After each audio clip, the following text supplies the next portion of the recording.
they're always there. Action Force are there. Action Force will dare.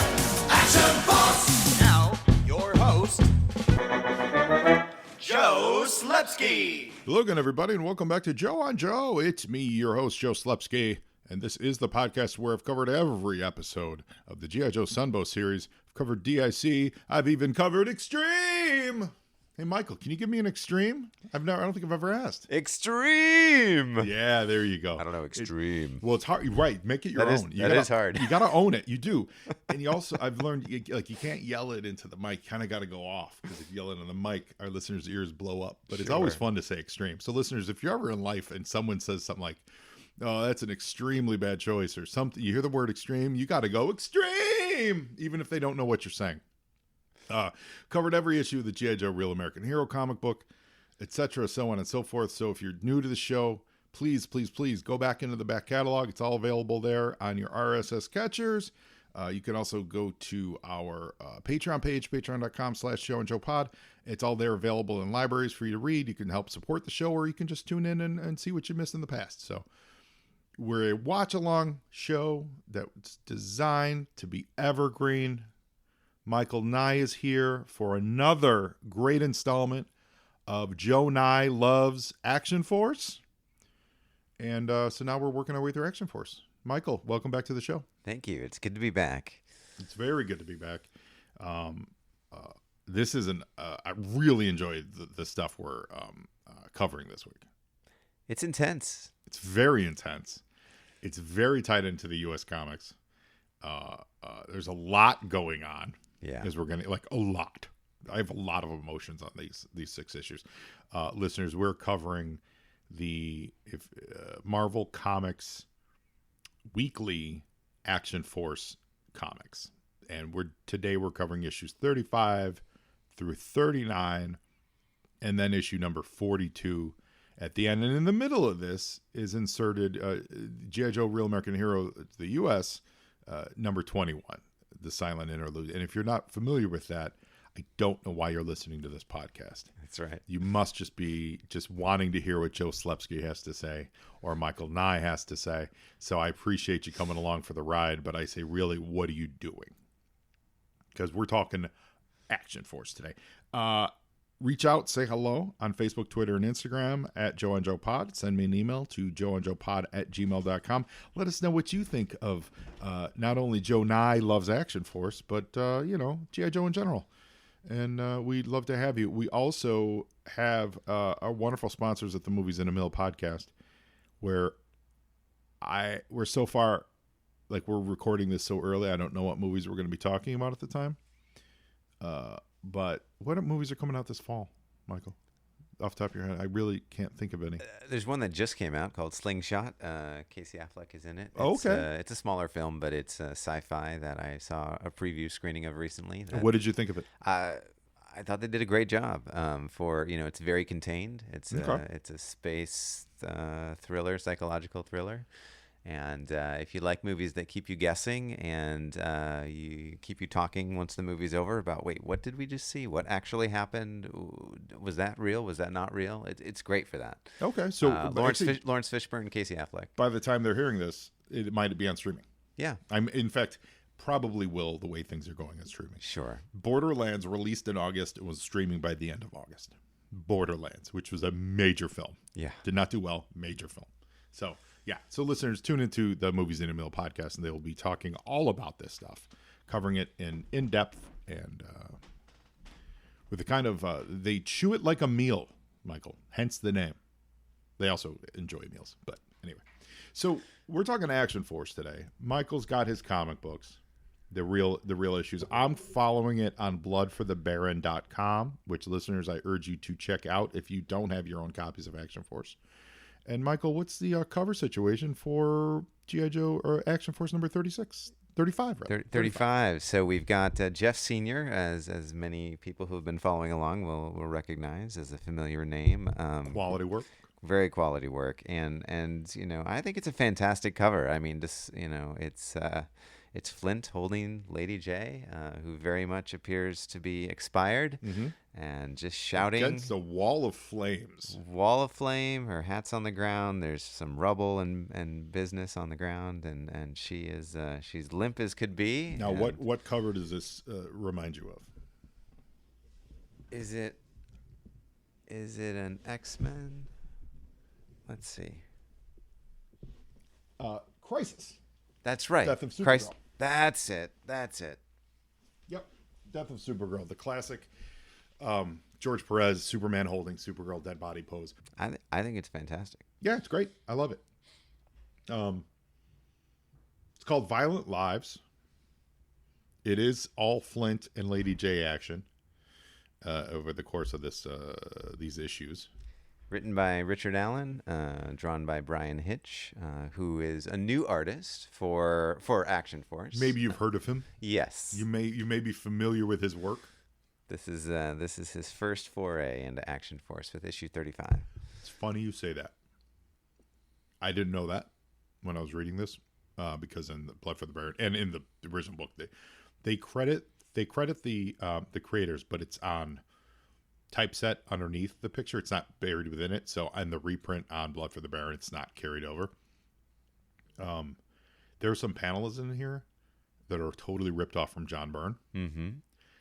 And that makes sense because Brian Hitch is super talented. Don't get me wrong, but you could see his influences. So he wears them on his sleeve. Yeah. Like he was an early Alan Davis clone. Mm-hmm. And as we can see here in Action Force, he was literally aping John Byrne, as we'll carry through. There was one panel, I swear to God, I was like, did John Byrne draw this?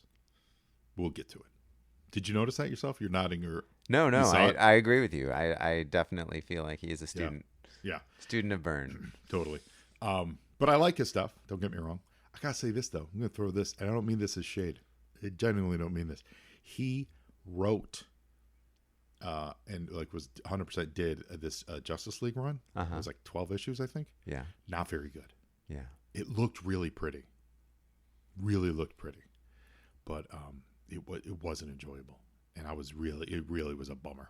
Yeah. Like it bummed me out. Do you know what I'm referring to? No, but I know that when something looks really good, but the writing is not so great and the pacing is not so great. Yeah. It kind of falls apart. It really would. Yeah. And it's a great modern example. Like we all learned that. We learned that lesson during the Image eras. Mm-hmm. And then I feel like people forgot it. And that was one of the modern reminders of, oh, no, bring him on 100%. Yeah. And work with him and let his visual ideas flow.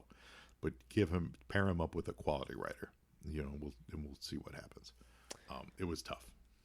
I will say this opening splash page here of this story, Violent Lives, is not quite as striking to me as this cover. No. That we looked at. No, but she's also dead on the cover. Let's be fair. That's true. This is, I think, for what it is, it's Flint and Jay with their backs against the wall, so to speak. Guns blazing in each direction. Jay's got two different pistols. Yeah, she's to zoom in here. No, yeah, she's got looks like one's a revolver. Revolver and one, an automatic. And Flint has an Uzi. He's got two guns as well. Two different guns, yeah. Which I kind of like. That's fun. Yeah. Like that's saying, I mean, when you're using your action figures, I don't know about you, I specific because you would go guns blazing sometimes. Oh sure. I rarely put the same gun in both hands. Yeah. That's the whole point. Is an opportunity to use two different kinds of guns. So the fact that they're doing this in this photo, I really, really like. Neither of them have their signature weapons. There's no shotgun for Flint. Yeah. And there's no javelin or anything like that for Lady J. Those aren't as well. One, the shotgun can't do two hands. Sure.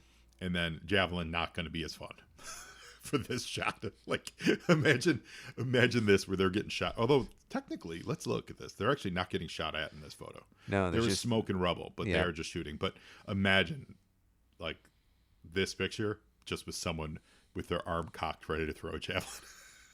Yeah, doesn't quite work. Doesn't quite work. So we get narration from Flint. And he's explaining to us as we move on to the next page. Now we see where they're at, and I do like this storytelling where you start off with something exciting and like the reader doesn't really understand what's going on, and then in whatever whatever form it takes, you then peel back and show the viewer or reader what context that's being placed in. And when they do that, we now pull back and see that they are standing in front of what looks like the front gate. And it's for the Stonebury Action Force Weapon Testing Range. Mm-hmm. And the choices they make in this are great.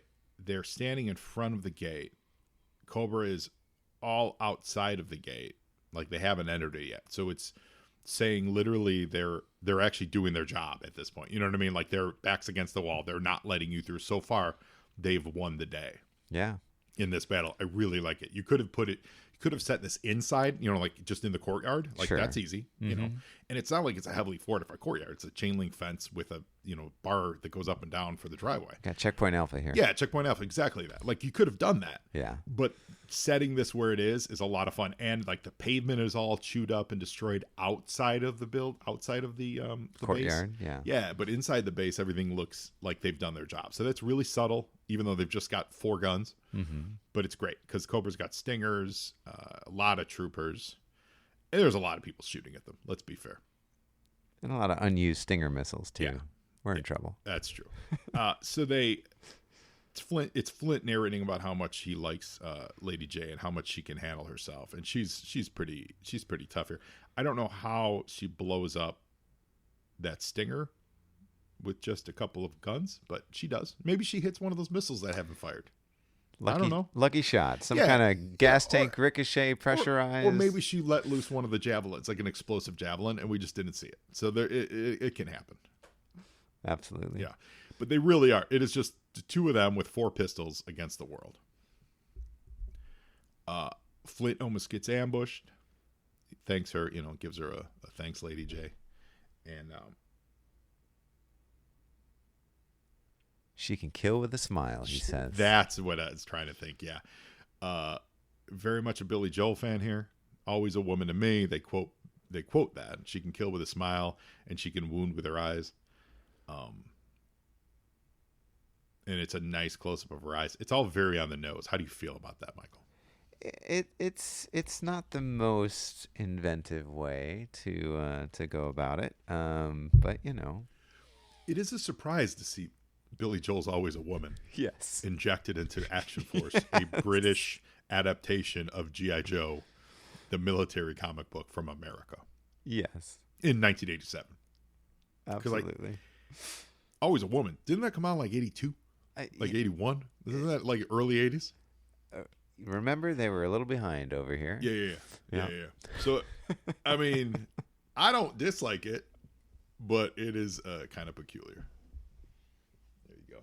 Yeah, Mary Jane's joined us for this recording, and she is making herself comfortable underneath Mike's feet, and that's just her world. Trying not to strangle the dog on the We're power cord all living in it. We're all well. Yeah, it's a good thing too, because the recording. So if the recording abruptly stops, everyone, it's because blame it on Mary Jane.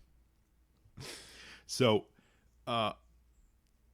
looks like they've got them licked, except Lady J sees that there is a giant Cobra helicopter heading in. It's that big one, the one that I guess we're they now recently calling named it the Aspid. Yeah, the Aspid. In the IDW era, they came up with that. Sure, okay. But is Aspid the name of a snake? Is that a type of snake or something? I think so. I know asp is, but what's Aspid? I don't like it, is what I'm saying. Well, apparently Larry Hama approved it, and did he? It was the helicopter that we all. Well, I thought it was cool. The helicopter's great. We all thought it was great. Growing up, and it never had a toy and never had a name. Okay, hold on. An aspid is. It's got to be snake related, right? It is. It's from Slavic mythology. It's a dragon with elements of a bird or a snake, particularly a viper. So that makes sense. A winged snake. Yeah. Okay. You know what? Snake that flies. A snake that flies. I'm in. Makes me think of Q the Winged Serpent. Sure. Why didn't we call this Q the Winged Serpent? Do you know the movie? Yeah. Oh yeah. Yeah, it's great. Yeah. It lives in. It was the Empire State Building, right? And then make its nest. Okay, I'm on board with the aspen. Excellent. I get it now. You've won me over, Internet, and Michael and Larry. You've all won me over. So Destro lands, and when he rolls into town, it's ball game, and that's what's great. Like even the troopers are like nervous. That's what I take in this page. There's a lot of smallish panels kind of showing the events. I noticed that in order to not have to draw eyes, there are several instances where, whether it's under Lady J's brim or, Destro, like full black on the, it doesn't necessarily make sense given the lighting of, being out in the open in daylight, but it's a choice, when he draws Destro's eyes, maybe not the best Destro image you've ever seen. So then, the next panel, he just goes for the look. Goes for the full silhouette. Yeah. But I like, but it's cool. It looks great. And if that, I don't know if that was an early deficiency of Hitch's. I genuinely don't. But if it was, he found a great way to cover it up. Sure. Like, cause it's a artist shortcut. Anytime you see something like that, where it's just the eyes, and it looks like a cool picture, you always remember it took them about a quarter of the time to draw that, right? As it would have if they had fully rendered it. Right? Sure, it's a total cheat, but also totally legitimate. Yeah. When you see panels that are, which from a storytelling perspective, I think sometimes can work really well, where it's the same photo, but you zoom in, like to get you to pace what you're reading. Right. Just remember that artist drew that once. Yeah. Right. And then blew it up. In comic strips, one of my favorite jokes is the same two people in the same pose. Caption, blank, no caption, and then the punchline. Yeah. They drew that once. Yep. Yeah. I used to use that as a shortcut all the time when I did my comic strip in college. Whenever I had the opportunity, whenever I could, sure, I would do that, and it was such a time saver because you put a ton of time in the one, and then you go, I don't want to draw it again. Yeah, just Xerox it, or now scan it, whatever. That ages me. Xerox it, but it was you just Xerox it and then clean it up and paste it again, and it works. And it totally works. So yes, so Lady J sneaks up on Destro, who's hiding in shadows. Kind of got a little Nightcrawler look to him with the shadows, and man, he just straight up turns around, calls her an amateur, and shoots her in the head. Waste no time. Let's not bury the lead here. Yeah. Shoots her right in the head. It's shown as a bit of a glancing blow. It's not like we see the back of her head exploding, but he hits her right in the head. Yeah. He gets what he came for, and then he gets on this. He gets on the aspen, and he flies away. And Flint is holding her. Now, looking at the captions, it says, I get there as quickly as I'm able, but it is not quick enough. And he screams to the sky, you'll die for this, Destro. You killed Lady J. And if needs be, he's so British, I'll tear you apart with my bare hands. He's shouting at the sky. He says it. Intense. He shouldn't be a medic on the team, though. No, because he's clearly as good as the medics in the G.I. Joe movie. Yes. He's gone. Half hour later, he's going to be okay. He's just slipped into a coma. That's right. Yeah. That's right. Doc clearly not on the scene here. Doc clearly not on the scene. Doc would have declared a coma in a heartbeat. So that's it for that. It's quite the cliffhanger. It's so exciting. So you're reading this.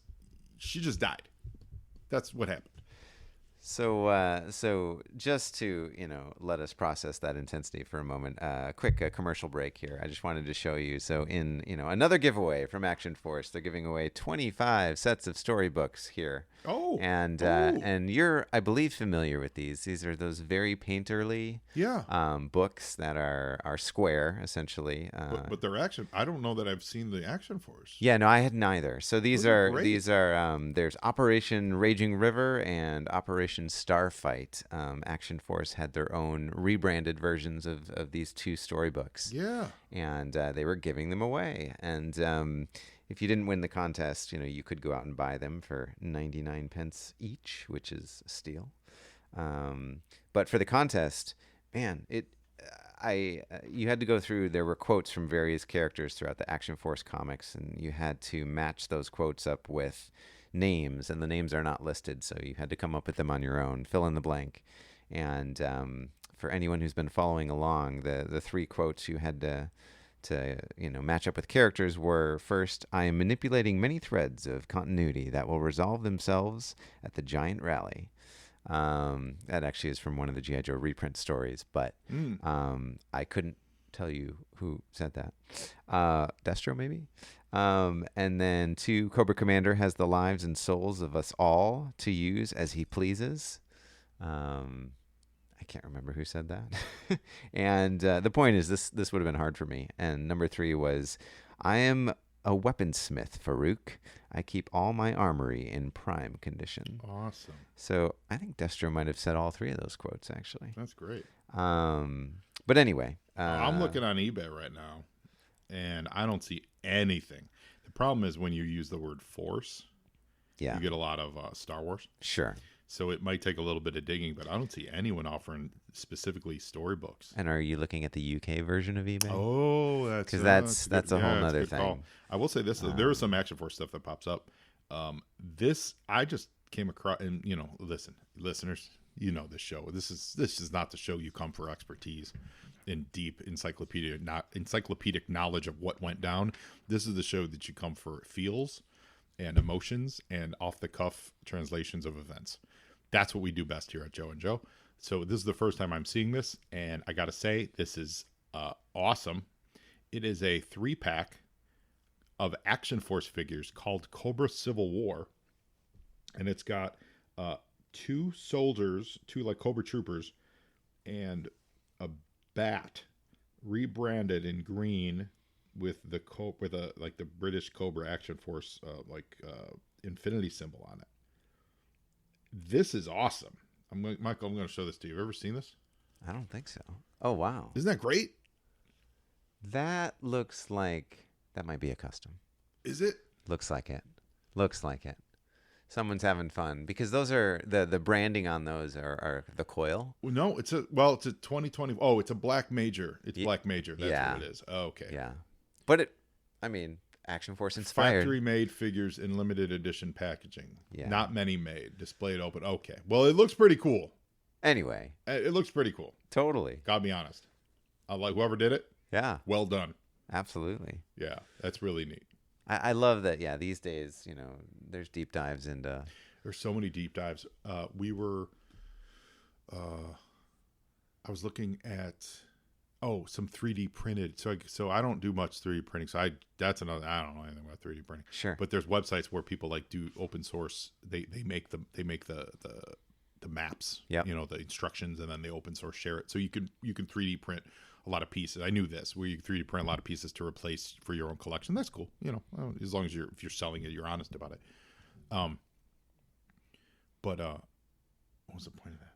Oh, just the depth of that. Yeah. And the depth of how much custom 3D print pieces there are is really neat. You really can spruce up your collection. You just got to keep track of what's what. Of course. Yeah. No, it's a whole different world than what we grew up in. Yeah. So create your own. Create your own, right? Choose your own adventure. Choose your own action figure. So jumping into issue 36, we've got another cover by Jeff Sr. Mm-hmm. Once again, a story written by Richard Allen and drawn by Brian Hitch. Awesome. And same as the previous issue, we've got some dialogue bubbles, also from Flint again. Mm-hmm. But this time he's got Destro down on the ground. He's got his shotgun aimed point blank at his head and says, "Say your prayers, Destro. Awesome. This is where you get yours." That's great. He's so angry, his beret has fallen off. Yeah. And I think that's I'm not even joking. Obviously it's intentional. They drew him without the beret, but I think that's their way of showing that's how crazed and upset he is. Mm-hmm. He didn't worry about his beret. Because when did we see Flint Flint went on vacation with a beret. He's very out of character. Flint wore a sweater and chinos and still wore his beret. That's right. So, we've got Brian Hitch drawing Flint breaking down a door. screaming Destro. He's at Mars Industries, which, if you've been following along, Mars is really the main bad guy here in Action Force, more so than traditional Just Cobra. It's really Destro's the head honcho here. And this is their London headquarters or London facility. Yeah. And there's Destro once again in shadow. I mean, I kind of like the choice to just always have his face in shadow. It just looks more menacing, you know? I'm not saying he can't draw the metallic face. I think it's just a good choice. It really adds an air of menace. Yeah, but when you compare it to the drawn face throughout the issue, yeah. Like here, down on the bottom right of the third page. Right. Just he does rarely draw his face. Yeah, you're right. No. Oh, go 4 pages in. We'll get there. There is a full face that does not look good. Yeah, I'm gonna just throw that out there. It does not look good. Yeah. So the fact that he keeps him in shadow, that might be why. It looks great. Shadow looks awesome. I mean, and again, it's a great choice. Yeah. Like, you're doing it well. So you're doing the one thing, not saying you have one thing to do well, but that one thing, you're absolutely nailing it. Mm-hmm. So use it. Go for it. Do whatever cheats you want. So as Flint busts in with a bit of very much of a John Byrne Flint face in the top right panel here, he gets a rifle to the head, but he counteracts that, punches out the Cobra Trooper, throws him out a window. Punches him out a window. One punch sends this trooper like 20 feet, you know. How angry. So, there is, I thought the leader. Full Hulk strength here. Yeah, it says he took a pot shot at Lady J, so that makes it personal. And Destro asks, how is your female colleague? And Flint says, she's in intensive care, but she's going to live. The bad news, Destro, is that you're not. So, her death really was a cliffhanger. You know, really was a like an old school serial. Car flies off the thing, and we learn next week that she jumped out. You know, jumped out before it went off the cliff. But Flint's still like so angry. Which is, if she's gonna live, would he be this angry? Let me throw this out there. Do we think that? Do we think that they were going to kill her off, and then someone got cold feet, but like stuff was already being made? You know what I mean? It seems that way. Because you go in a battle, you're always going to get shot up, and so if she's alive, and he says she's gonna recover, he knows that. This is a lot of sustained anger. Yeah, that's what I mean. Like, it's the cost of doing what they do, right? He takes it so personally, but in reality, what if she got hit by a Cobra Trooper? Is he going to hunt that singular Cobra Trooper down to the end of the earth? And she's the Irish one, not him. So, right. You know, I mean, it doesn't vibe. It makes me think they 100% were going to kill her. Yeah. Maybe when it got published, maybe then some powers that be saw that and were like, no, absolutely not. And then it, you know, by the time, you know, because weekly, obviously, you're very much ahead of it. Yeah. But yeah. So maybe at some point they were like, someone saw it, said no, reverse it. But then this one was too far being in production to be reversed visually. It does reek of that a little bit. Yes, doesn't it? Sure. It really does. So Flint pulls his shotgun. There's the shotgun that we know and love from Flint. Destro fights him, throws a haymaker in his face. They get in a little fisticuffs here. And top of the page, that's the John Byrne face, where it's Flint throwing that punch. That is the John Byrne face. Eyes are weird, and I think we were seeing why he maybe is hiding the eyes a lot, because his eyes are really weird. But that's a John Byrne face. That 87 would have been post-Man of Steel for him, or he would have been in the middle. Actually, he would have been in the middle of his DC run. So this is before he did some of this stuff, but that face specifically, I'm thinking of like his, what was the indie one that he did a few years later for Valiant, or not Lab Rats, Next Men. That's the one I'm thinking of. Now, obviously, Next Men was many years after this, but it's that Byrne style. Like, that face is very Byrne-y. Yeah. Do you agree? Yeah, definitely. Yeah. But you know, hey, we're all the sum of our parts. That's how we get there. And who are we to judge where Brian Hitch has become? He's freaking amazing. So I'm here for it. So he puts a haymaker into Destro's beryllium steel head. Seems like it would hurt. And he's about to wipe Destro out. So he says, say your prayers, Destro. This is where you get yours. So Lady J's not dead. Yeah. And Flint has the opportunity to kill the Osama bin Laden of England. And then we see Brian Hitch's Destro face, and we realize why he's been a shadow all this time. However, storytelling-wise, though, this is a nice reveal. Yeah. Whatever you think of the quality of the face, that's certainly a subjective term, subjective opinion, rather. Sure. You now revealed his face for the first time. That's a cool storytelling little trick. Well, and it's different than what they did with the cover. So what Jeff Sr. did with the cover is you have Flint, lording over Destro here, and you see Destro looking back towards Flint, Right. his face very much in the light. Sure. But then here, same moment. Yeah. But in the book, Destro's face is down, Yeah. and then he turns. Yeah. Well, it is weird. Think about it. Obviously, we all know what Destro looks like, so we're not hiding anything from the face. Sure. So if you look at it from just a dramatic thing, this would be the moment when the light turns on and you see the bad guy's face. You'd be like, "Are you really going to kill me, Mr. Bond?" Something like that. So I'm going to let him slide. Yeah. He's still Brian Hitch. But he says basically, go ahead, pull the trigger. And then at that moment, he goes back in his shadow and he says, you can't do it. So again, it is the bad guy revealing himself and then withdrawing again. Mm-hmm. Like he opens himself up as a human being. You can kill me. I'm in the light now, right? My face is in the light. You're just gonna kill me in cold blood. And when Flint says no, he can't do it, then he retreats back into this dark evil of you're right because I'm bigger than you. Yeah. So Flint chooses not to kill Osama bin Laden. Destro says leave then, but with this thought, if our situations had been reversed, I would have pulled the trigger, which is great to say, Destro, except Flint walks away from you with his back to you. Why aren't you shooting him? Yeah. Because you have weapons on you. You have missiles on your arms. You're at your desk. I'm sure you're 3 feet away from a gun. Yeah. So big talk, Destro.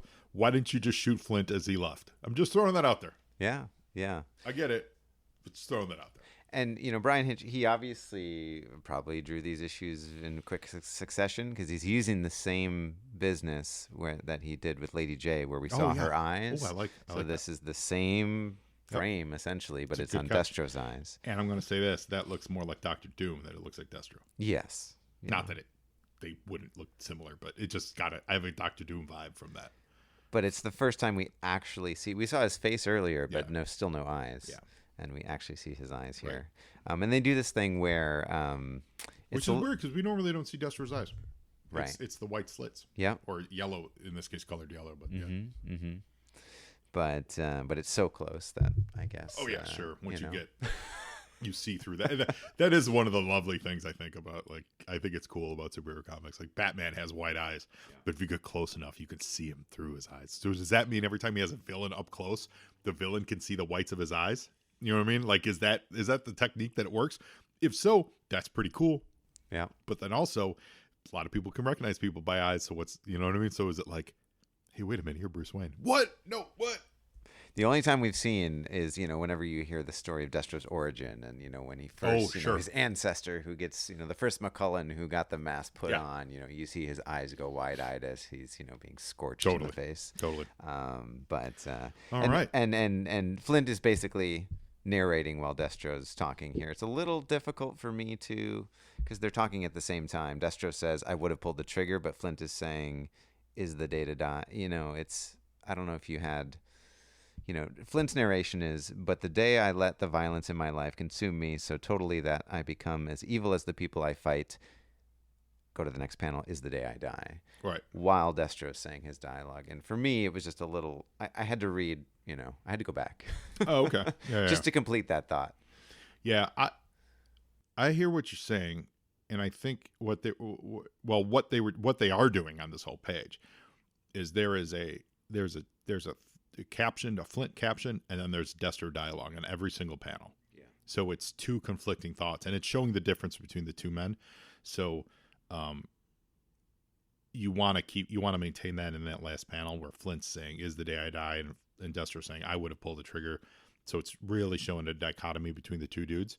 But I'm going to say this, though. I think stronger choice, and again, now this is me questioning Richard Starkings in his editing, is in that panel, Flint says "the day I die" inside the Flint panel, and then in the Destro panel, it's just a straight up "I would have pulled the trigger." Yeah, I think you break the pattern for that last panel, and you just leave it with "I would have pulled the trigger," and then it puts the focus on Destro. So we go to the next issue. What do we got for covers? So we're gonna jump ahead now and break out of the. We're gonna break out of the Flint Lady J business, and we're gonna get into bringing issue 21 into Action Force. So these are great. These covers? Yeah. So these are two of the harder to find, more popular Action Force really issues, nice. 37 and 38. They do complement each other. Snake Eyes in front of the Friends fountain. Yes, absolutely. Is that actually the Friends fountain? That's a famous fountain there in front of, right? Of course. Yeah. Is that the Friends fountain? We're gonna go with it. We're gonna go with it. And the title of this you know is what? Snake Eyes will be there for you. Absolutely. Yeah. Absolutely. In the Storm. Storm Warning is the title of issue 37. Yeah, and it's Snake Eyes popping out of a fountain. It is weird. Like, what was he doing in the fountain? Like, that fountain's not that deep. Was he hiding in the fountain? Like, it's a fountain. He didn't parachute into a fountain. Sometimes you just get a little stinky What is under happening? that. You know, you've What been is running happening? around, a bit sweaty. You got to cool off. And then the next issue cover, and Storm Shadow's coming out of a manhole cover. Well, no, that's not a manhole cover. Oh, that's in where the Silent Scarlet, Castle. In the Silent Castle, yeah. That's Storm right. Shadow's popping out of the Silent Castle prisoner area. He's coming out of what looks like a manhole. It but, totally looks but like yes. a manhole, but yeah, that prison looked like a manhole. Yes. Yeah. And the title of 38 is Rising Storm. So we have Storm Warning. Storm Warnings, and and Rising Storm. That's exciting. Those are two great covers. The Snake Eyes is a really weird choice. Yes. It's a really, it's drawn well. Don't get me wrong. But it is because it's not raining. Sure. On Snake Eyes, so it's not a storm. It's just the city decided to put a pool of water in this location, and Snake Eyes decided to take a swim. He's making a storm out of a fountain. It's weird. Yes. I love the idea of Snake Eyes in the rain, so make it rain. So yeah. Put him at Buckingham Fountain, you know? Well, there is, if you look closely, there is rain also. Oh, is there? Yeah. So I'm sorry. Yeah. I couldn't see that from where I'm old. Yeah. I'm sorry. You're totally right. So but there are these raindrops coming down, but yes. It's weird. To have it in a fountain, it's weird. Yeah. Now, you know what? Honestly, get rid of the fountain from that, and he's just coming out of water, like the river, like he's coming out of the Thames or something. Yeah, I'm in. That'd be cool. I'm totally in. I wonder if they just were like, it's boring behind him, and they wanted something else. What's he doing? What's he doing? What is he doing? We shall find out. All right. So, but they are great though. They're rendered well. Don't get me wrong. They look really cool. The other thing that no one's going to notice but me probably, but the price of the issue did go up. Ooh. It was in the U.S. price they would put on these issues. So it was $1.25 for issue 36. This is $1.30. So a whole nickel more. Listen, if they're eyeing a price hike and they're like, when can we do it? The time to do it is on a Snake Eyes in a fountain cover. Absolutely. Snake Eyes in a fountain, each one bringing happiness. Yeah. So Three ninjas in a fountain. What's great about these? So Joe, on Blood for the Baron, you're only going to see what effectively is. So they took issue 21, the seminal silent issue, and this is interesting because at this point in time, you know, the G.I. Joe reprints in Action Force were right around the late 30s. We're looking at like 38, 39, right in there. But they had never brought 21 to the British audience, and so they went back into the archives and they said we gotta make this silent interlude story a part of our universe. And in real U.S. time, these were being published around G.I. Joe Real American Hero 60s-ish, 60, 61, 62, 63, right around that era, issue 65. So we're a good 40 issues removed from the silent adventure. Yeah. And you know, and again, in Action Force, we're 20 issues beyond that anyway in the reprints that they had been doing. But basically, when they started this series, Silent Interlude had already come and gone, and so they didn't naturally pull from it.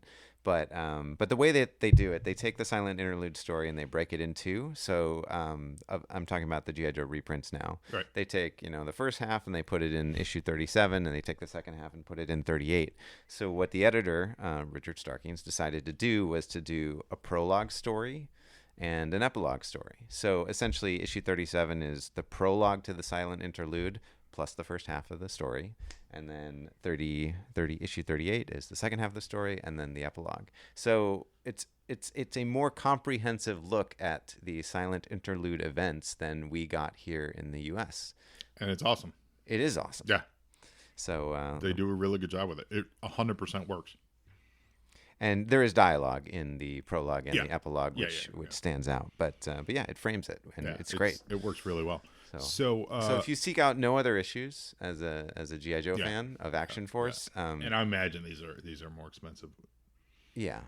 But even if you go on Blood for the Baron and just if you wanna sample anything, I would sample the prologue and the epilogue to issue 21. Yeah. Highly recommend it. Yeah. So they run as a set. Well, this isn't sold prices, but it looks like just the Snake Eyes one runs for about $30. I had to go to England to find these. A little more expensive to do that. Yeah. So a number of my Action Force issues I was able to find here in the States, but these two I had to go to England and go. Some smart shopper snapped one up for $10. There you go. So I'll tell you what, man. Set yourself up with a reminder, like a search reminder, and because then you'll get these as they get put up, and so you'll be able to snap them up for cheap. They're great. They're great books. Great covers they have. So we're back at Mars. So Destro's not even had a chance to repair his door, because here comes Cobra Commander, and he says, "Thank the devil you're safe." Somehow I feel that's disingenuous. He says, "This is an unpardonable breach of security. Flint, of all people, could just walk in, and this must be punished." So Destro says, "The responsibility is yours, Cobra Commander. Both you and Flint made a serious mistake today. I do hope you will redress the balance, because this must be punished." And Destro breaks his chess piece of Cobra Commander. So he's pissed at Cobra Commander, which I like. Yeah. I like that. I like that tension between those two. When they're buddy-buddy, I don't like it. I like there to be tension.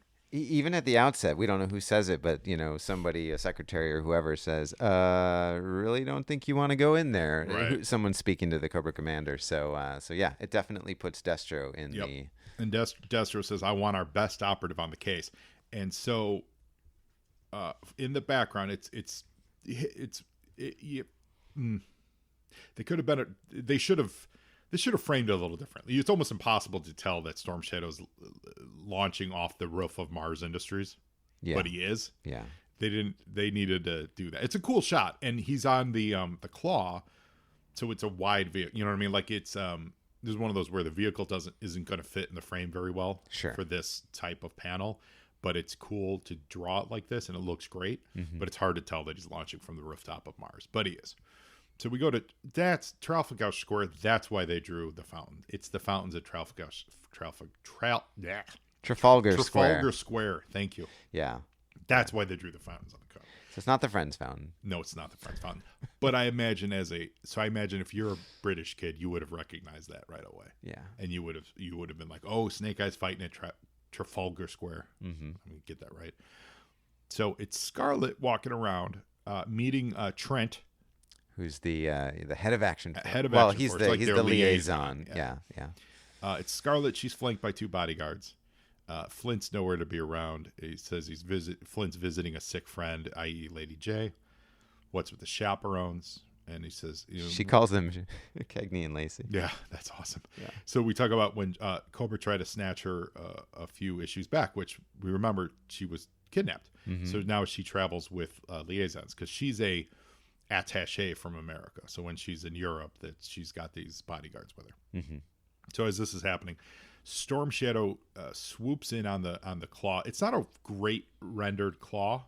Like, he doesn't look like the Claw, but it is the Claw.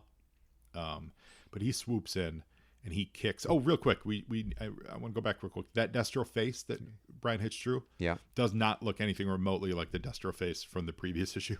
Right. Which again, we go into why I think he probably was doing shadows.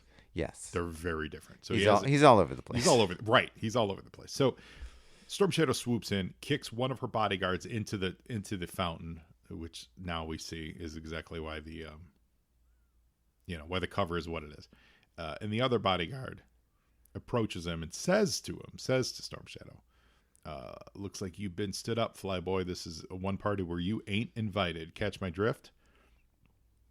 And Storm Shadow avoids his shots. Storm Shadow's looking to kidnap Flint. That's the thing. But he's not there. So what happens to that bodyguard? Does he gets got? Like, Storm Shadow punches him. Oh, no, he gets sliced open. Yeah. Yeah, no, that's a shick.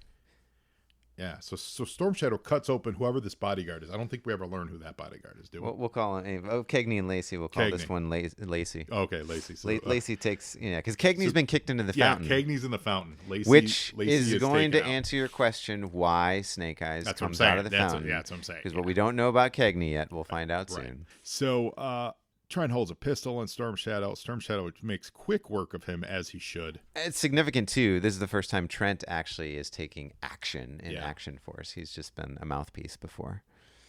But, yeah, he doesn't last long. Yeah. And then we cut back. We don't see the results of this. But what we see is there's a van pulls up, by the way. A van which kind of comes out of nowhere. And a bunch of goons grab Scarlet. Scarlet, yeah. We go back to Destro's office, and Cobra Commander's reading a missive.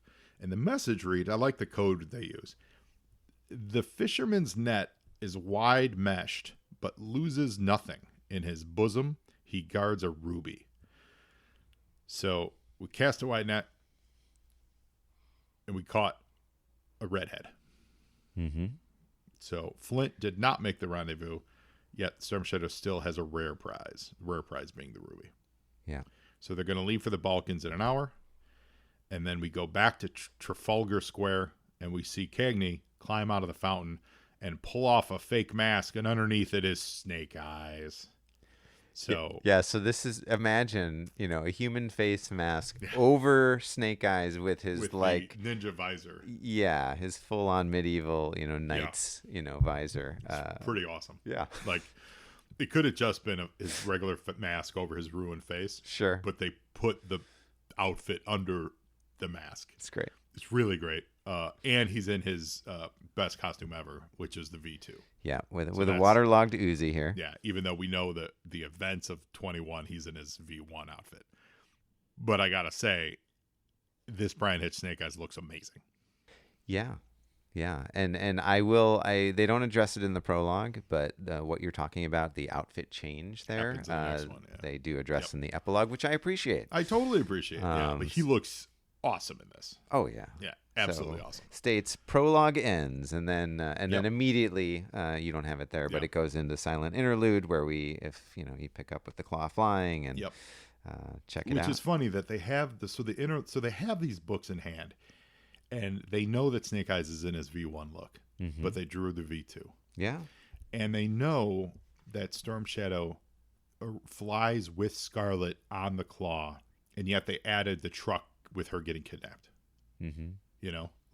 It's all there. I get it. Guys held her. He grabbed her. It's like, I mean, it all works. You almost want him to connect it a little bit more to literally show him taking off with her in the, bound, like trussed up in the claw, and to literally show Snake Eyes in his correct costume.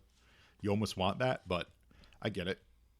There probably were some type of miscommunications or something, or maybe they just said, draw Snake Eyes, and Brian Hitch drew that amazing Snake Eyes, and how are you going to correct that? You're not. Well, and there's obviously a few differences with Destro's face versus Larry Hama's rendition of Destro in issue 21. Yeah. But that's artistic. Of course. Those are artistic styling differences. I try not to ever quibble about that. This is more of like choosing what to draw differences. That's the part where I step in and go, couldn't we get a little closer? Yeah. Like, is there, anyway, I fill in the blanks. I'm not quibbling. This is all really great. Yeah. This is really great. So now we're into the epilogue of it. And this is the one with the Storm Shadow cover. Rising Storm. After the events of Castle Destro, how does 21 end? The bandages fall off the arms. They realize they all have the same ninja tattoo. That's exciting. You read 21. And Snake Eyes and Scarlet are taking off in the claw. And that is literally the first panel here. They're flying away from Castle Destro in the Balkan Mountains. And Destro steps out to greet Storm Shadow. His arm is the wrapping is coming off, but we don't necessarily see the Arishikage tattoo. We did see it in the last panel of the Silent Interlude story. Right, of course. Of course. Yeah, So, but not in the epilogue. We don't really see it. Destro's very upset with him. And Storm Shadow says, "My mission was to kill Flint, not Scarlet or Snake Eyes. There is no greater evil than to kill indiscriminately." So Destro pulls a gun on Storm Shadow. And he says, "It's time for honesty between us." So we quickly cut away, though. And we're not there yet for the resolution of that. But we see the continuation. So when in Silent Issue, he jumped out of that C-130 with Wild Bill at the helm. Now he's flying back into the C-130. And it is Snake Eyes in his OG look with his goggles. And we see him switch to the ninja visor, which is fun. Mm-hmm. It doesn't replace the grenade belt. Like, he's still in his V1 outfit. Yeah. But I like that. It acknowledges that, yeah, he had a different look then, and now he's, It shows that he's changing from time to time. Mm-hmm. But he did take his visor with him to the incursion. It's in his good, very good point. It's in his person. His belt. Yeah, it's in his web belt. Yeah, which is great. And Scarlet says, "It's weird. He was almost kind to her. Why do I bother to ask you? You're just the same." This brings up my long-standing but my long-standing curiosity about Snake Eyes. Do none of these people know American Sign Language? At this point, you're best friends with this guy. No one learns how to... He's not an alien. He could turn to her and go, "I love you," and I get it. He is post-traumatic of traumatic, so he's got some mental issues. Let's also be very clear here. Snake Eyes has some mental issues. On the boys, when they deal with Black Noir, the quiet guy, that's Snake Eyes. Yeah. I don't know if they I think, I don't know if that was an inspiration. Even in like the original comic book. Mm-hmm. I've always read that as them being their version of Snake Eyes, which is random and out of nowhere because it's a superhero show. But the way he's played is like, that's what Snake Eyes would be. He would be this mute, damaged, who knows what's going on in his head, but loyal to a fault and 100% the best soldier. That's how Hama portrays Snake Eyes in all these books. Oh, yeah. So no one knows sign language. He can't write anything down. He can't hold her hand. He's just like, "No, I got you. That's it. Visor on. Yep. I'm done." He's putting his visor on, blocking her out. Yeah, totally. It's so weird. So now we get back to Destro and another Destro face, not in shadow. A different Destro face. Yeah. So I think we have absolutely definitively said why he's mostly in shadow here. Destro's upset. He said, "Cobra is not a democracy. We don't encourage independent initiative amongst our employees. Why should I spare your life?" And Storm Shadow says, "I could have killed you 5 times over. I still could kill you. I'm the best you have. You know that." So now they're going to fight just because of testosterone. No, well, basically, because Snake Eyes got away, 100%. Yeah. So Destro's questioning his loyalties. You are our assassin. How? Why did you not assassin? Mm-hmm. So we get a nice Storm Shadow Destro fight, which is neat. I don't ever remember seeing a Storm Shadow. Did Storm Shadow Destro ever go to throw down like this? I think it's a first. I think it's pretty cool. Yeah. Yeah, I think it's really cool. Yeah. I like that they always show, and this is cool, but everyone's always punching Destro in the head. The one place you shouldn't be punching him. Yeah. Flint punched him. Storm Shadow's repeatedly punching and kicking him in the head. Yeah. His body feels like the soft point. Mm-hmm. Head, not. Yeah. Go for the kidneys. Yeah. He hits him so hard in the back of the head that Destro spits blood. And Storm Shadow's about to throw him over the edge of his castle. But he needs to know, you be equally honest with me, who killed the Hard Master? So we're still in the Hardmaster mystery phase of Yeah. Action Force. Yeah, this is the whole reason Storm Shadow joined Cobra. Yep. He wants answers. Yeah. Cobra Commander interrupts that, and Destro realized maybe I screwed up. Maybe we overplayed our hand, I think, with their control over Storm Shadow. Mm-hmm. And Cobra Commander says, I'll say this. So the art here, storytelling of it, isn't great. I mean, well, so you have to really, really look closely. In that first panel on the last page, Storm Shadow is storming past Cobra Commander to leave the building. Yeah. It's not very clear. And the timestamp is a little weird. It's 8:35 p.m. It's right. like, we started this story at 8:12 p.m. So it's just telling what's the point? 13 minutes have gone by. Yeah, it doesn't make any sense. Yeah. You don't need the timestamp or... Well, that's a continuation from the silent issue. True. But, like, it's weird. Mm-hmm. And that panel, I would say, you get rid of the Cobra Commander reaction shot, make that panel wider, bigger, and give me a little more clear. Because really, you read this through the first time, and you're like, well, where does Storm Shadow go? Yeah. Because in that first panel, Storm Shadow could easily be throttling Destro with his right hand off screen. Sure. And Cobra Commander could be walking up to him like, get your hands off my guy, and he could be holding him off, with an arm. Like, it's not clear what's happening. Yeah. But what is happening is Storm Shadow decided not to kill Destro and he left. Yeah. So those two are left on the roof. He says, you didn't tell him the truth. Don't be ridiculous. I told him it was an Action Force plot to discredit Cobra. His next assignment is in Asia, where I suspect he will now prove particularly effective against Action Force. So he's we're gonna have to keep an eye on him in the future. And man, those Destro faces change wildly. Yeah. They really do. But meanwhile, we also learn here that Destro, he's got a little hidden switch in his face, which is kind of cool. That's what he's doing. He's clicking his chin. I think he's either that or he's just making a signal. That it could be a signal, but he got the click. What do you think? Yeah.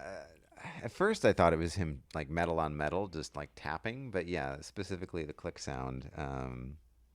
Yeah, I'm not sure where the button is. So either he's hitting a little hidden button, or he's literally just like a baseball signal. Yeah. He's giving a baseball signal to all these snipers that are on the roof. Mm-hmm. So he wasn't afraid for his life at any point. These guys would have taken out Storm Shadow. Mm-hmm.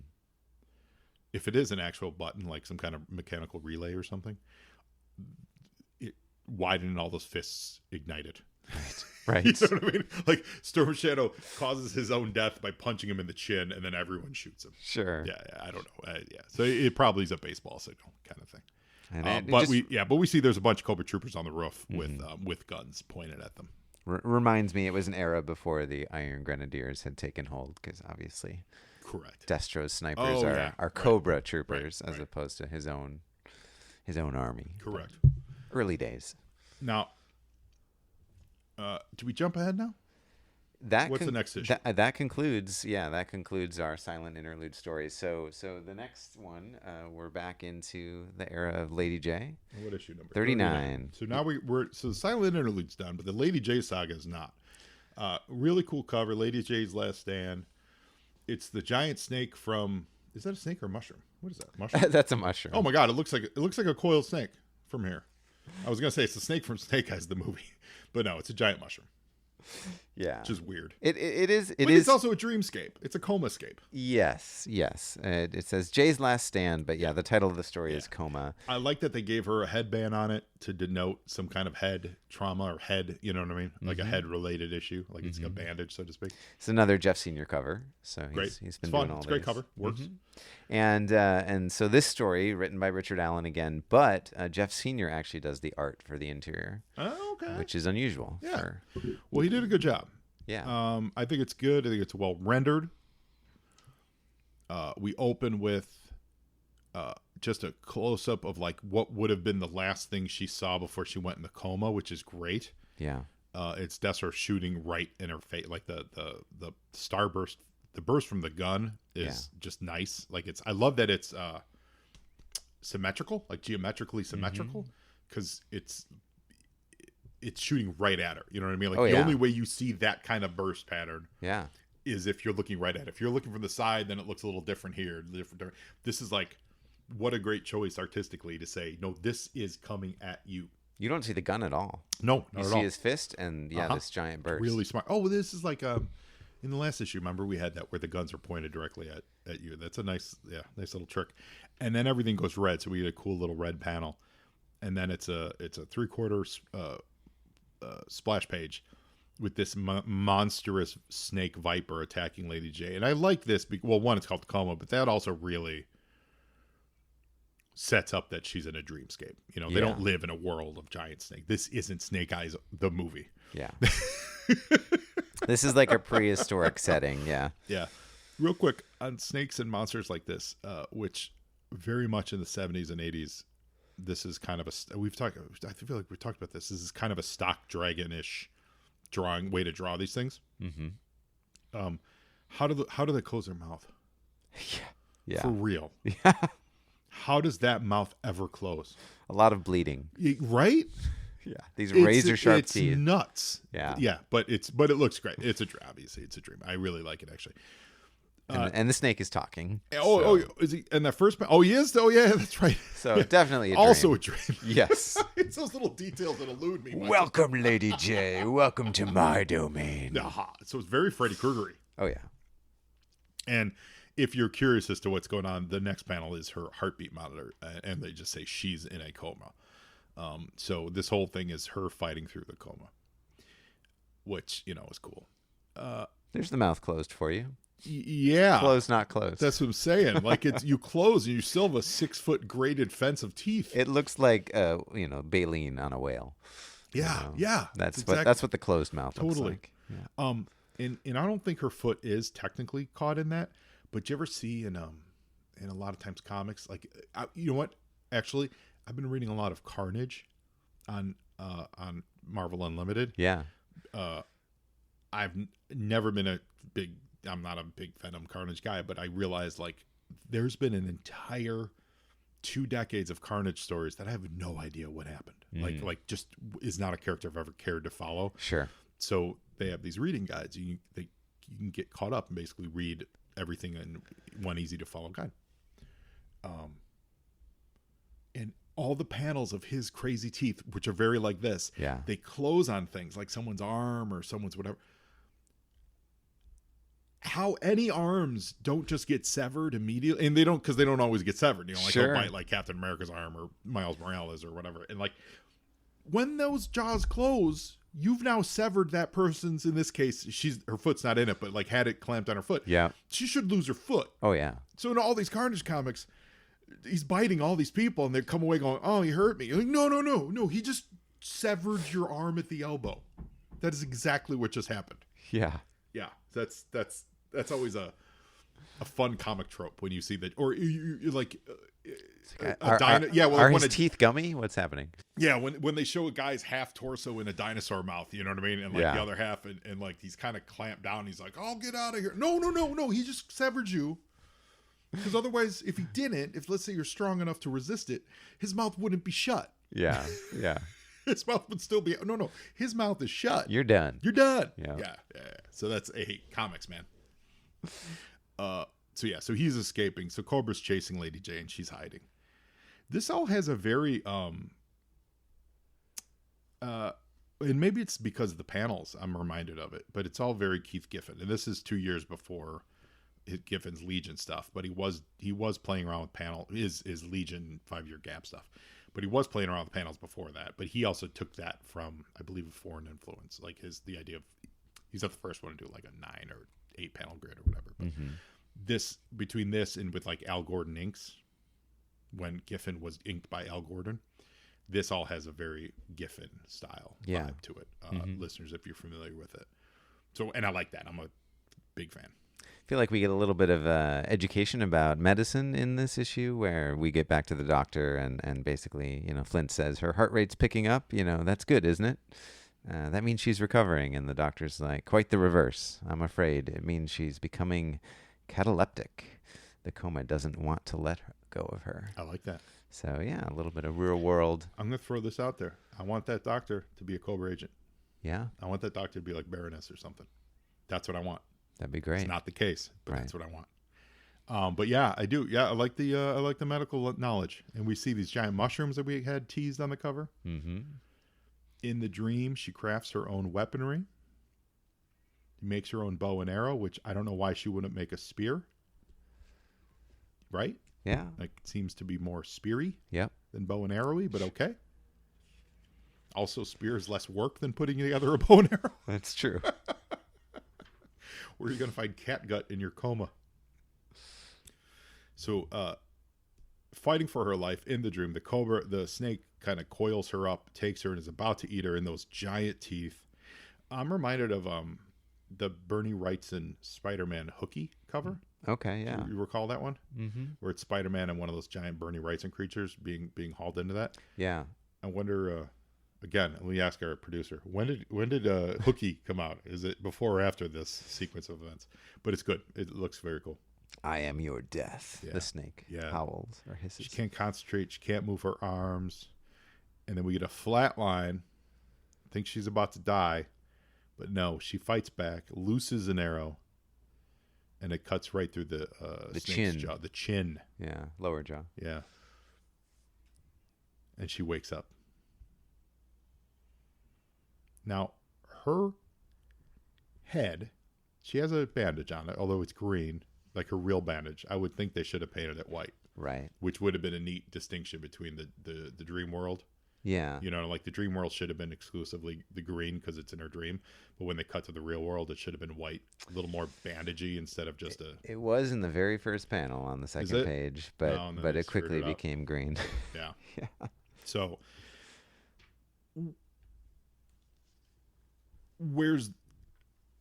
I guess I want a little more trauma. Yeah. I want head shaved. You know what I mean? Like, I want half of her head to be shaved off from hair. You know, like, that's what I want to see here. Mm-hmm.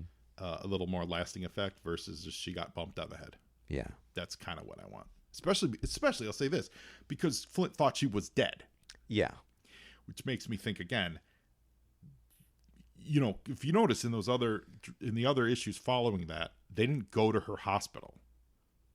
They were going to kill her. Mm-hmm. This then was them going, okay, well, we need to bring her back. You know what I mean? They changed the dialogue. Yeah. And then now they're covering it with an actual story. Yeah. They need to bring her back. But she was dead. Oh, yeah. Totally. Which I wonder if that's where Devil's Due got the inspiration from, if they got it from this, you know?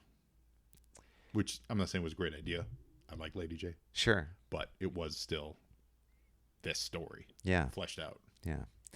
So we're about to step into issue 42, which is actually 3 issues later. And the reason is it calls back to everything that Totally works. that happens here. But because there is a 2-issue break, I'm just going to take a moment to just talk about the mail call from issue 39 here real quick. So just to set the scene of what it is to be a fan of Action Force in England. And so, you know, there's the comics, but then, of course, there's the toys. And so one reader has been trying to get this answer for a long time and finally says, you know, will we be getting a Cobra Commander figure? You know, it's like he's asked it several times, hasn't gotten an answer. Finally, the editor writes back, and the answer is simply no. So Action Force never got a Cobra Commander figure? Purportedly not. Wow. At least not at this time, not in 1987. I think there was a Cobra Commander figure that was part of, you know, the Battle Action Force universe and Palitoy and earlier, but as far as what was being released at this time, we can fact check that, but you know, the editor seemed fairly confident, and they were in close communication with Hasbro because the second question was, you know, will there be a Rattler toy? Because the Rattler's been featured in a few stories and whatnot, and the editor does say yes, but at the end of next year, meaning this is 1987. We're coming up upon, you know, Thanksgiving, Christmas, and well, not Thanksgiving in the UK, but Christmas time, and so you can think about getting a Rattler, but you know, Christmas next year. So it just goes to show that, you know, they had to wait a while to get some of these toys. Interesting. And so it wasn't until the end of 1988 before a Rattler, which was released in 1984, right, in the U.S., finally came out in England. Well, I mean, they did have that the Baron. You know, I mean, I can see why. Like, sure, you don't have Cobra Commander, but you got a guy with a giant iron head. you know, and you also have that Robo Skull going on. Like that's a good competition. Cobra Commander's got a lot to leap over. So this cover, Hell Hath No Fury. Now, Joe, does this cover? It's got Lady Jane Flint on it, very close. Does it remind you of anything that you've seen of all the covers that we've covered? So this is very much in keeping with G.I. Joe number 67. No, the ones we've covered.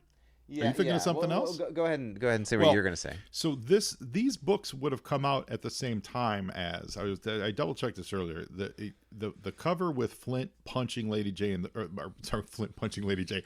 I'm jumping the gun here. That wasn't a slip of the tongue, everybody. Let's hold on to that thought.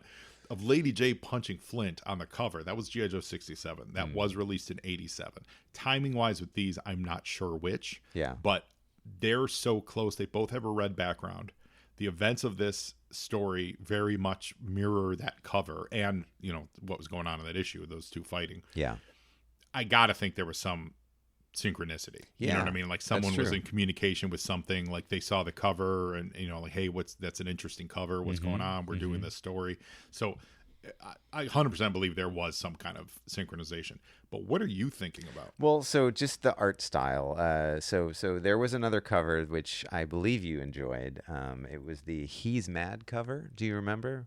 There was a Cobra Trooper, and he had, you know, he was sweating profusely, and it was really close up. And it's the same artist. Oh, okay. And so I was just. This is the return of Will Simpson doing the cover. Oh, yeah. So Jeff Sr. draws the interior art, but Will Simpson did the cover. If you need extreme close-ups, call Will Simpson. Yeah. Yeah. So I just remember that He's Mad cover being like super intense and yeah. Okay. You know, Get a flashback to and that. here we are, you know, this issue coming out the week before Christmas, the week of Christmas. Merry Christmas. Here's some domestic violence. Yeah. And I know it's been in real time 3 weeks, you know, later than when we saw Lady J come out of her coma. But I will say, in the spirit of, in the spirit of coming up on Christmas and coming out of the coma, and you think that we'd be all happy, everyone's alive. That having anger increase with intensity as time passes is a theme here. Yeah. And I'm not saying, look, I mean, not to be stereotypical in any way, shape, or form, but periodically there's a little bit of Irish anger that pops out, or stubbornness, or whatever it is. Well, she's Scottish. Is she Irish? No, she's Irish. Lady J is full on Irish. She's Irish in action, not Scottish. And I'm, you know, again, lots of very, you know, jovial and happy and kind, you know, Irish people that I know, but there's a few that have some tempers, and she's one of them. She's got her Irish up. Because the title of this cover is Hell Hath No Fury. Yeah. Like an Irish woman scorned. That's true. So it is she is like a dog beating Flint with a newspaper, but it's not. I believe that's it's the After Action Report is what she's beating, not the great Kickstarter book After Action Report, but she has been reading the After Action Report of Flint's encounter with Destro back when he burst in on him prior to the silent issue. And there is no border on this panel. This is not a panel. It's not a panel. This is just straight up them fighting on her punching, slapping him, or whatever, however you call that. Yeah, it's great. You even have the contact point being exaggerated. You know, that exists as a marker in the action here. What I mean is where she hit him. Yeah, his head his body has fallen down already. So about a foot in front of him is a explosion mark. Twinkle in the twinkle. In the yeah, sky. It's like a twinkle. It's like a on star this white background. Yeah, and that gives so much to this as far as movement. That your brain fills all this in. There's no action lines. There's no speed lines, right? There's shadow on the ground, and that's good because it grounds it in a white. It's a really strong page, but just putting that sparkle in there, or smack, or whatever it is, just moves this picture. It adds this element of motion that doesn't exist without that. You know what? It's like pulling sound out. It's like pulling the soundtrack out of a movie. Yeah. And I have wondered. So Jeff Sr. did these interiors. This to me looks like a cover. It's great. So I don't know what went into the decision making of, well, we've hired Will Simpson to do this cover, but Jeff Senior's like, well, I do covers, so he did a cover for the first page of this story. You're not wrong. It says rage in the lower right, but it makes it for a great splash. And why, Flint? Why? Yeah, and why didn't you kill him? Again, this is Christmas time, kids. Yeah.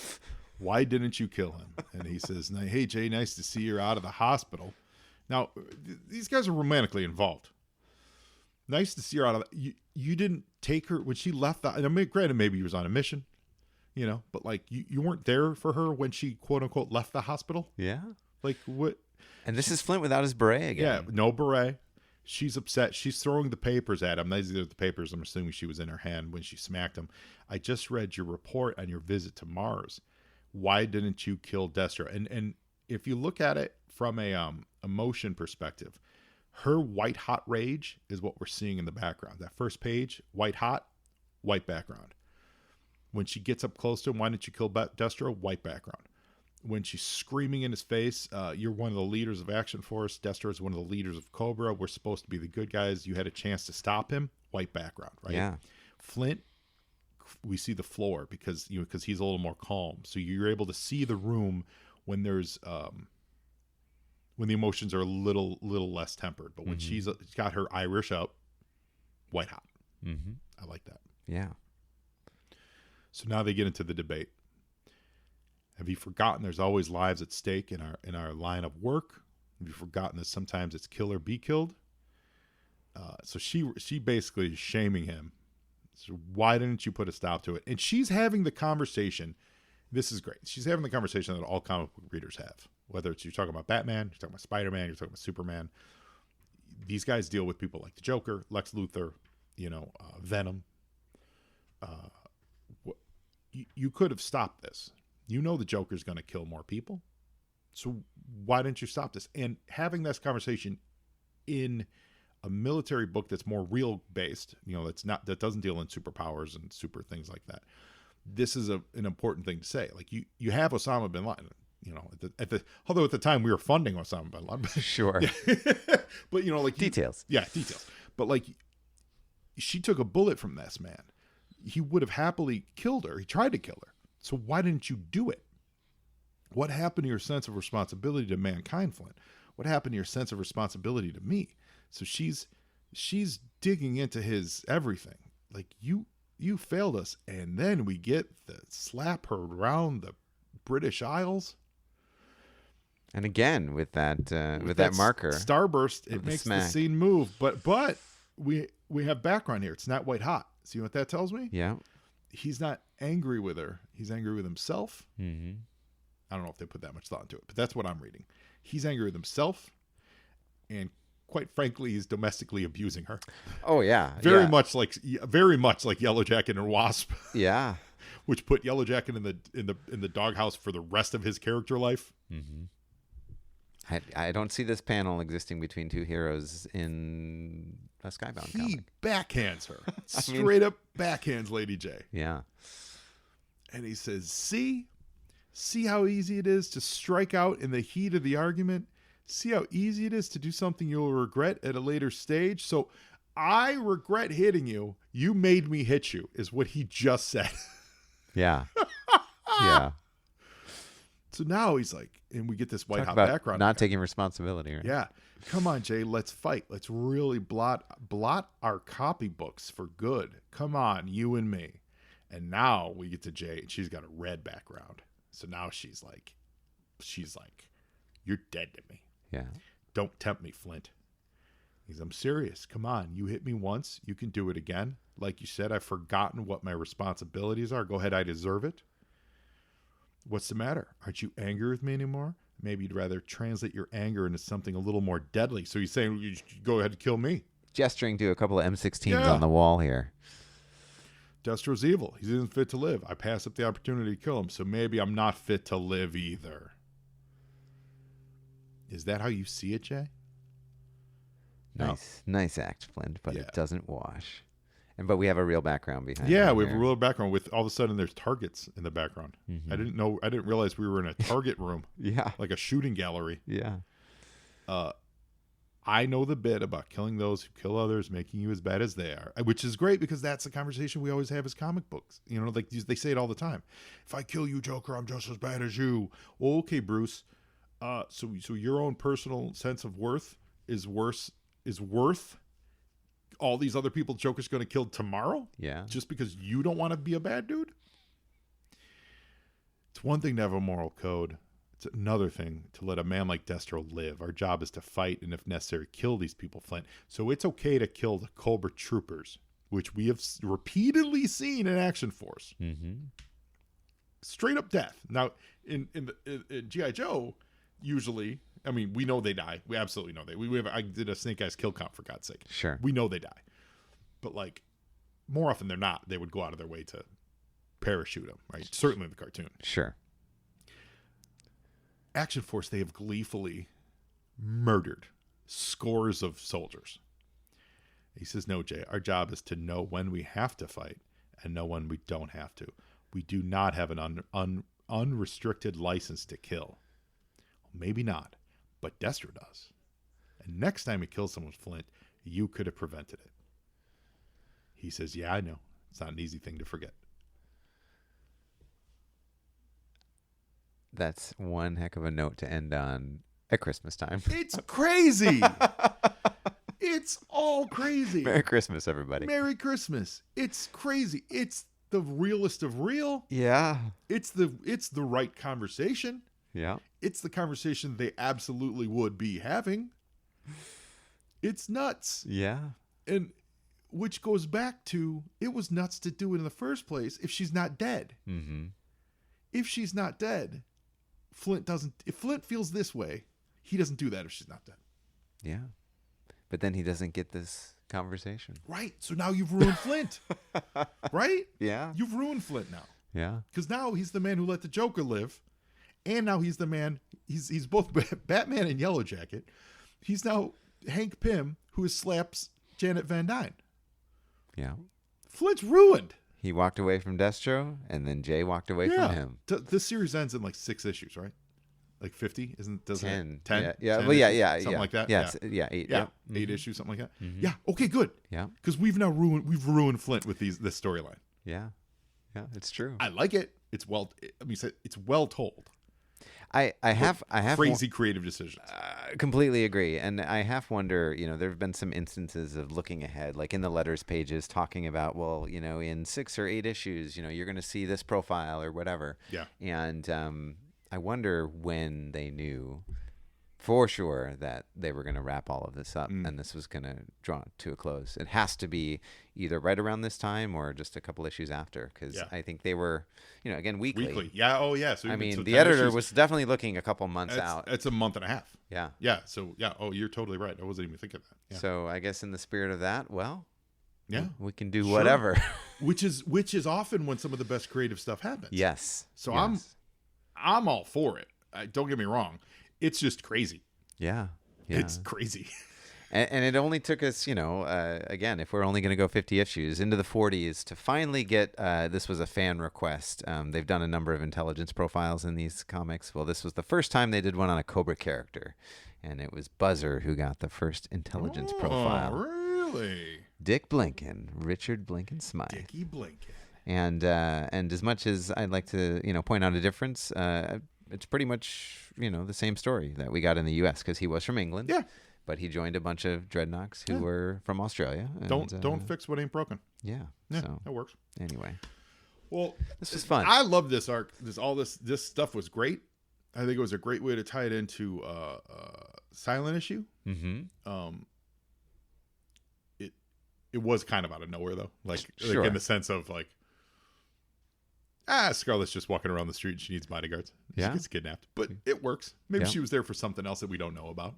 That I can see that. Sure. Um, But they even tie it into, look, it's like, Destro, the commander's upset because, you didn't kill Flint. And then, this is as a reaction to what are we going to do next, But like the fact that Storm Shadow was there to kidnap Flint. Yeah. They don't really cover why they thought Flint was going to be there. Sure. You know what I mean? Like that's the part. And again, we're talking about 5 page stories, 5 pages. Yeah. So it's you got to move fast. So Yeah, I'm not. yeah. I don't mean to truly knock it for that, but it Sure. is funny. Like, But yeah. go get Flint. Well, there's Scarlet and some other dude. Should I attack them? Sure. You know, it's funny. Yeah. Well, I mean, and he obviously thought he was going to be there because he said, "Where's must have, Flint?" yeah. But yeah, just the idea that the events of the silent interlude in the world of Action Force began when Flint walked away from Destro, and then they went after Flint, and that was the whole reason they grabbed Scarlet instead, and then all of a sudden you have the silent interlude. So just different rationale. And I'm going to say this: the U.S. version of Destro, the G.I. Joe version. He walks away from that encounter with Flint with more respect for Flint. Yeah. This one is like, on a key. Mm-hmm. On a key. Yeah, yeah. That's a huge difference. Yeah. And we've seen that Destro's been portrayed more. It's a different Destro. He's the leader. He's more power hungry. Where our Destro, it was like every opportunity you could find to make him noble and good, make a good choice, totally selfish, but make a decent choice. Yeah. For his own self-worth, Larry took, which I really liked. Like I really enjoyed his arc of Destro. But I feel like that in the US comics, it would have given Destro pause. Yeah, yeah. And it to me, it is so interesting, again, because generally speaking, in British culture, not to overgeneralize, but, there's fewer guns floating around in England, and just the way that, I guess they think about like war and it's just gun violence is more. If I had to guess, I would guess that the British comics are maybe less extreme in Less what? Extreme. Extreme. Yeah. So anyway, it's just the gravitas and the intensity of some of these stories. It's awesome. Didn't see it coming. Michael, I really dug this. This was a great story. So thanks again for joining us. Absolutely. Listeners, thank you for giving us your ears. And now you, Joe. Enjoying is half the battle. Full force.